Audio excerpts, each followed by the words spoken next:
Morning dear students, मैं Anil sir. Today lecture number 28 में जो न्यू टॉपिक है फ्यूचर कंटिन्यूस टेंस, यानी फ्यूचर कंटिन्यूस टेंस के बारे में आपको जो है पढ़ाऊँगा और आप पढ़ेंगे। तो यहाँ पर फ्यूचर जो कंटिन्यूस टेंस होता है उसकी पहचान क्या होती है, जो हिंदी वाक्य होते हैं डियर स्टूडेंट्स, तो उसकी पहचान में मैंने फर्स्ट पॉइंट यहाँ पर नोट किया है डियर स्टूडेंट्स। इस काल के हिंदी वाक्यों के अंत में प्रायः रहा होगा, रही होगी, रहे होंगे, रहा होगा आदि शब्द आते हैं। ये पहचान आपकी फर्स्ट हो गई। जो हिंदी वाक्य होगा तो ये शब्द अंत में लगे हुए होंगे, जिसको हमको पहचान मिलेगी कि ये फ्यूचर कंटिन्यूस टेंस का सेंटेंस है। सेकंड पहचान है इसकी, इसमें कार्य का भविष्य काल में जारी रहना पाया जाता है तथा कार्य के प्रारंभ होने का समय नहीं दिया होता कि कार्य किस समय हमारा प्रारंभ होगा यानी शुरू होगा, वो समय दिया हुआ वाक्य में नहीं होता है। यानी कार्य के जो होने का जो समय होता है वो नहीं दिया होता है और भविष्य काल में ही जारी रहना पाया जाता है कार्य का। तो डियर स्टूडेंट, ये हमारी पहचान थी। अब फ्यूचर जो कंटिन्यूस टेंस होता है डियर स्टूडेंट, तो इसके भी 4 पार्ट होते हैं, जैसे पूर्व लेक्चरों में हम पढ़ चुके हैं। तो इसी प्रकार इसके भी 4 पार्ट होते हैं। इन 4 पार्टों में डिवाइड होता है अफर्मेटिव, नेगेटिव, इंटरोगेटिव और इंटरोगेटिव नेगेटिव। तो इसका फर्स्ट जो पार्ट आएगा हमारा अफर्मेटिव सेंटेंसेस डियर स्टूडेंट्स। तो डियर स्टूडेंट, अफर्मेटिव सेंटेंस होता है पार्ट फर्स्ट इसका फ्यूचर कंटिन्यूस टेंस का। तो अफर्मेटिव सेंटेंसेस क्या होते हैं डियर स्टूडेंट्स, जिनके भाव से यानी हिंदी वाक्यों के भाव से हमें पता चलता है कि इसमें कार्य को जो है स्वीकार किया जाना है, किसी बात को माना जाता है, ठीक। तो वो हमारे अफर्मेटिव सेंटेंसेस होते हैं। तो इसका रूल जो फर्स्ट होगा, आई तथा वी। आई तथा वी दोनों फर्स्ट प्रोनाउन है, आई तथा वी। आई कॉमन जेंडर में आता है, वी भी कॉमन जेंडर में आता है। आई का यूज सिंगुलर नंबर में हम करते हैं और वी का प्लूरल नंबर में करते हैं। तो आई तथा वी के साथ जो हमारी हेल्पिंग वर्ब होती है एच वी के साथ शैल वी का प्रयोग करते हैं। फर्स्ट रूल हो गया हमारा, प्रयोग करते हैं। आई तथा वी के साथ जो हमारी एच बी होती है हेल्पिंग वर्ब शैल वी का प्रयोग करते हैं। तो डियर स्टूडेंट, सेकंड रूल क्या होगा, शेष कर्ताओं के साथ। शेष कर्ताओं के यानी आई और वी को डियर स्टूडेंट छोड़ दो आप, आई वी को, क्योंकि आई वी के साथ तो हम शैल वी का यूज करना है। अब आई वी को छोड़कर जो हमारे शेष कर्ता बचे आपके शेष सब्जेक्ट, तो उनके साथ क्या करना है, के साथ विल बी का प्रयोग करते हैं डियर स्टूडेंट्स। तो ये हमारा सेकंड रूल कंप्लीट हुआ डियर स्टूडेंट। थर्ड रूल का है डियर स्टूडेंट्स, मेन वर्ब यानी मुख्य क्रिया। मेन वर्ब यानी मुख्य क्रिया की फर्स्ट फॉर्म, यानी मेन वर्ब की फर्स्ट फॉर्म में ING जोड़ देते हैं डियर स्टूडेंट। ये हमारा थर्ड रूल था, जोड़ देते हैं। ये third rule clear complete dear students. अब ये 3 रूल हैं इस टेंस के सेंटेंसों में। आई वी के साथ शैल वी का यूज करना है, शेष हमारे सब्जेक्ट उनके साथ में विल बी का यूज करना है, और जो मेन वर्ब होगी उसमें ING ऐड कर देंगे, ING जोड़ देंगे डियर स्टूडेंट्स। तो इसका स्ट्रक्चर बनेगा डियर स्टूडेंट जाकर, तो स्ट्रक्चर बनेगा फॉर सब्जेक्ट शैल या विल बी, सब्जेक्ट के अकॉर्डिंग शैल बी या विल बी। मेन वर्ब की फर्स्ट फॉर्म में क्या होगा डियर स्टूडेंट, ING क्या होगी, कनेक्ट हो जाएगी, ऐड हो जाएगी। उसके बाद में ऑब्जेक्ट आएगा, अदर वर्ड होगा सेंटेंस में तो आएगा, नहीं होगा तो नहीं आएगा। तो डियर स्टूडेंट, ये हमारा स्ट्रक्चर रहा जिसके बेस पे हमें हिंदी वाक्य को क्या करना है, ट्रांसलेट करना है। तो नेक्स्ट तो डियर स्टूडेंट्स, बाय एग्जाम्पल हम समाचार पत्र पढ़ रहे होंगे। तो डियर स्टूडेंट, ये हमारा हिंदी वाक्य, हम समाचार पत्र पढ़ रहे होंगे। अब रहे होंगे हिंदी वाक्य में आया, अंत में किसका सेंटेंस है? फ्यूचर कंटिन्यूअस टेंस है, जिसका ये अफर्मेटिव सेंटेंस है। तो यहाँ पर सब्जेक्ट के स्थान पे आया वी। अब वी के साथ डियर स्टूडेंट किसका यूज करना है? हमें शैल वी का यूज करना है। ये हमारी एच भी आ गई, शैल वी। अब मेन वर्ब देखना है डियर स्टूडेंट, पढ़ना, रीड। तो रीड में आईएनजी ऐड कर देंगे, रीडिंग हो जाएगा। अब क्या पढ़ रहे? समाचार पत्र यानी न्यूज़पेपर। तो द न्यूज़ पेपर। तो डियर स्टूडेंट्स, इस प्रकार जो हमारा हिंदी वाक्य था उसकी हमने ट्रांसलेट क्लियर कर दी।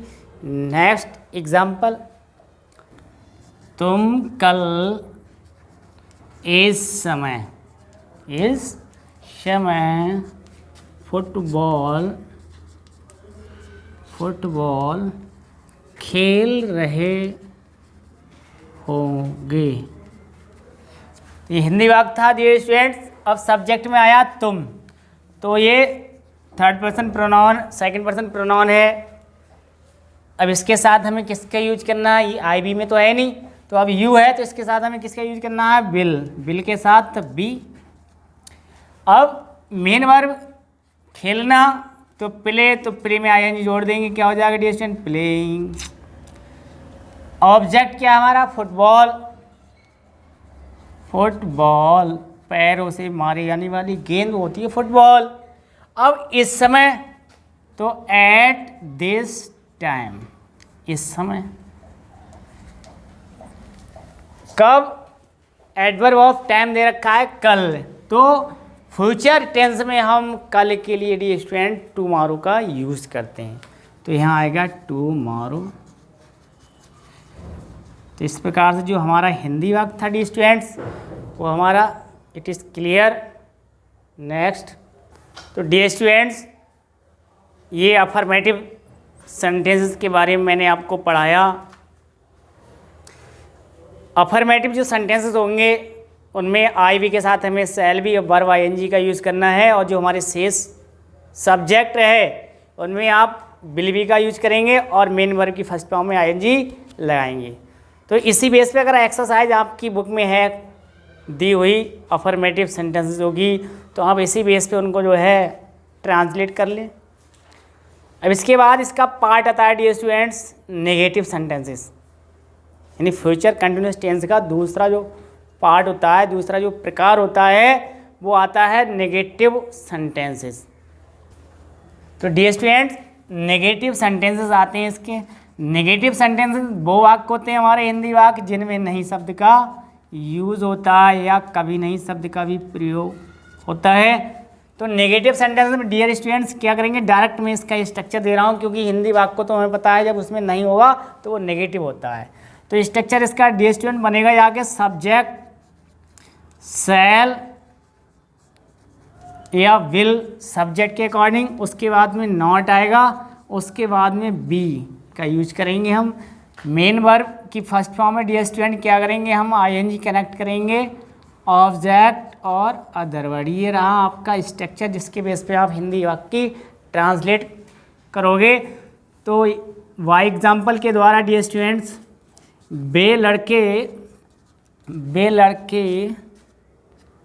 कल नदी में नहीं नहा रहे होंगे। तो ये डियर स्टूडेंट हमारा फ्यूचर कंटिन्यूअस टेंस का नेगेटिव वाक्य है। बे लड़के कल नदी में नहीं नहा रहे होंगे। तो इसको आइए ट्रांसलेट करते हैं। तो बे लड़के डिमॉन्स्ट्रेटिव यहाँ पर एडजेक्टिव है क्योंकि यहाँ दोज बॉयज़ लगेगा। तो यहाँ पर जो बॉयज़ है वो हमारा क्या है, नाउन शब्द है, और दोज यहाँ पर जो बन रहा है वो डिमॉन्स्ट्रेटिव एडजेक्टिव बनना है डियर स्टूडेंट्स, क्योंकि संकेतवाचक विशेषण बन रहा है यहाँ पर, क्योंकि संकेत कर रहा है बे लड़के। तो बे लड़के के अकॉर्डिंग हमें जो एच बी लगानी है तो वो बिल का यूज करना है हमें, और बिल के बाद में हमें नॉट का यूज करना है, क्योंकि हिंदी वाक्य में नहीं है तो दिया हुआ। इसके बाद में बी का यूज करना है। अब मेन वर्ब यानी नहाना होता है, तो बात की फर्स्ट फॉर्म में क्या करेंगे डियर स्टूडेंट, हम आईएनजी कनेक्ट कर देंगे। जब आईएनजी कनेक्ट करते हैं तो अंतिम अगर अक्षर ई हो जिस वर्ब के अंत में तो उसको हटा देते हैं, तब आईएनजी को ऐड करते हैं। अब देखना ऑब्जेक्ट तो है नहीं डियर स्टूडेंट, अदर वर्ड आया है इन द रिवर यानी नदी में, नदी में। अब इसमें एडवर्ब ऑफ टाइम भी दे रखा है डियर स्टूडेंट यानी कल। तो फ्यूचर टेंस में तो मैंने आपको पूर्व में बता दिया कि कल के लिए हम टुमारो का यूज़ करते हैं। तो ये जो हिंदी वाक्य था डियर स्टूडेंट्स उसकी ट्रांसलेट कंप्लीट हो चुकी है। Those boys will not be bathing in the river tomorrow. Next example है मैं उसे हिंदी नहीं पढ़ा रहा हूँगा। तो डियर स्टूडेंट ये हमारा हिंदी वाक्य का, मैं उसे हिंदी नहीं पढ़ा रहा हूँगा। आई मीन मैं, तो आई के साथ हमें शैल का यूज करना है। अब नेगेटिव है तो नॉट का भी यूज करेंगे हम, कब, बी से पहले, बी से पहले। अब वर्ब क्या है, जब स्वयं पढ़ते हैं तो रीड आता है डियर स्टूडेंट, जब हम किसी को पढ़ाते हैं तो टीच आता है। तो मैं उसे हिंदी नहीं पढ़ा रहा हूँगा, तो यहाँ पर टीच आएगा डियर स्टूडेंट, टीचिंग हो जाएगा, वर्ब में आईएनजी कनेक्ट कर दी। अब यहाँ ऑब्जेक्ट, दोनों ऑब्जेक्ट आए डियर स्टूडेंट्स। पूर्व लेक्चर में भी मैं आपको बता चुका हूँ कि जो ऑब्जेक्ट होते हैं डियर स्टूडेंट वो काइंड्स ऑफ टू यानी दो प्रकार के होते हैं, इनडायरेक्ट ऑब्जेक्ट और डायरेक्ट ऑब्जेक्ट। जितने भी हमारे पर्सनल प्रोनाउन में जो ऑब्जेक्ट आते हैं वो सारे के सारे इनडायरेक्ट ऑब्जेक्ट होते हैं, और जो हमारी लिविंग थिंग्स होती हैं वो भी इनडायरेक्ट ऑब्जेक्ट होती हैं। अब रही डायरेक्ट ऑब्जेक्ट की बात, तो जितनी भी नॉन लिविंग थिंग्स हैं आवर वर्ल्ड, हमारे संसार में, वो सब क्या है, सब की सब डायरेक्ट ऑब्जेक्ट हैं। और डियर स्टूडेंट इनके रखने का क्रम क्या होता है, सेंटेंस में इनडायरेक्ट ऑब्जेक्ट पहले आता है और डायरेक्ट ऑब्जेक्ट बाद में। अब इनका सेंटेंस, अगर इनका क्रम हम सेंटेंस में चेंज करते हैं, डायरेक्ट को यदि हम पहले लिखते हैं और इनडायरेक्ट को बाद में, तो इनडायरेक्ट ऑब्जेक्ट से पहले सेंटेंस के भाव के अनुसार टू और फॉर लगाना पड़ता है डियर स्टूडेंट्स। तो यहाँ पर ऑब्जेक्ट है उसे, तो हम यहाँ लिखेंगे डियर स्टूडेंट्स हिम। अब यहाँ सब्जेक्ट नेम आ गया हिंदी, तो जब सब्जेक्ट का नेम आए डियर स्टूडेंट हिंदी वाक्य में, तो वो फर्स्ट लेटर उसका कैपिटल बनता है, ये भी आप ध्यान रखना। तो इस प्रकार से जो हमारा हिंदी वाक्य था डियर स्टूडेंट्स, मैं उसे हिंदी नहीं पढ़ा रहा हूँगा, तो I shall not be teaching him Hindi. इस प्रकार से ये हमारा जो हिंदी वाक्य था वो इंग्लिश सेंटेंस में चेंज हो गया, यानी ट्रांसलेट हो गया। तो इट इज़ क्लियर। तो डियर स्टूडेंट्स यदि आपकी बुक में एक्सरसाइज दी हो नेगेटिव की भी, तो आप इसी बेस पे जो है उन वाक्यों की जो है ट्रांसलेट कर लें डियर स्टूडेंट। जो मैंने स्ट्रक्चर दिया और जो एग्जांपल दिए हैं इसी बेस पे आप उनकी ट्रांसलेट कर लेना डियर स्टूडेंट्स। तो dear students watching for thanks. तो डियर स्टूडेंट्स आपको मेरा वीडियो कैसा लगा ज़रूर बताएं। अच्छा लगे तो लाइक करें, शेयर करें और मेरे चैनल को सब्सक्राइब करें। मिलते हैं नेक्स्ट लेक्चर में, तब तक के लिए नमस्कार, जय हिंद, जय भारत।